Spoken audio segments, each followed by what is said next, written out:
શ્રી પ્રમુખ એજ્યુકેશનમાં તમારું સ્વાગત છે। આજે ધોરણ 5 પ્રકરણ 13 ગુણાકાર અને ભાગાકારની રીતો પ્રેક્ટિસ વર્ગમાંથી તેનો પ્રશ્ન આપણે 7 જોવાનો છે। ભાગાકાર કરો તથા ભાગફળ અને શેષ જણાવો।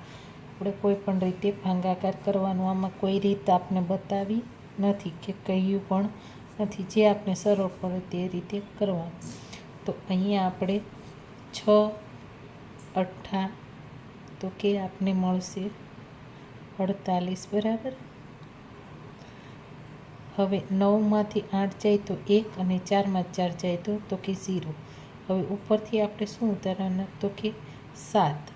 તો હવે 6 દુ 12, 6 તેરી 18 વધી જાય એટલા માટે 6 દુ 12 આપણે લીધા બરાબર।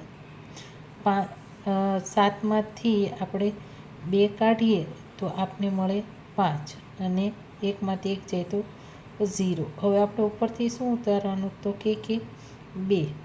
હવે 6 8 48, કેમ કે 6 9 54 વધી જાય એટલે આપણે 48 લીધા। તો અહીંયા આપણે 10 લઈએ અને અહીંયા આપણે 10 ને 2 12, તો 12માંથી આપણે 8 કાઢીએ તો આપણે કેટલા મળે 4, અને અહીંયા આપણે આને 10 આપ્યો હતો એટલે માટે અહીંયા 4 છે। તો 4માંથી 4 જાય તો અહીંયા આપણે શું મળશે તો કે 0 બરાબર।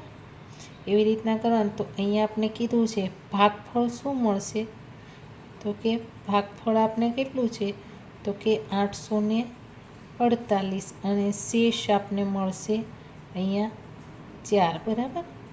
હવે આપણે દાખલા નંબર 2 જોઈએ।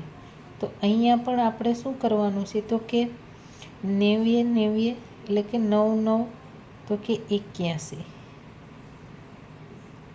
હવે 5માંથી 1 જાય તો અહીંયા મળે 4 અને 8માં 8 જશે તો શું મળશે તો કે 0। હવે આપણે ઉપરથી શું ઉતારવાનું તો કે 1 ઉતારવાનું। તો અહીંયા 9 ચોક કેટલા થાય તો કે આપને ખબર છે કે 9 ચોક 36 બરાબર। તો અહીંયા આપણે 3 મળે ને અહીંયા આપણે 10 લઈએ એટલે આપણે કેટલા મળશે તો કે 11। તો 11માંથી આપણે 6 કાઢવાના છે તો આપને કેટલા મળશે તો કે અહીંયા મળશે 5 અને 3માં 3 જાય તો કે 0। હવે આપણે ઉપરથી શું ઉતારવાનું બાકી રહ્યું તો કે 2। તો ઉપરથી આપણે કેટલા ઉતાર્યા 2। તો હવે 9 5 કેટલા થાય તો કે આપને ખબર છે કે 45 બરાબર।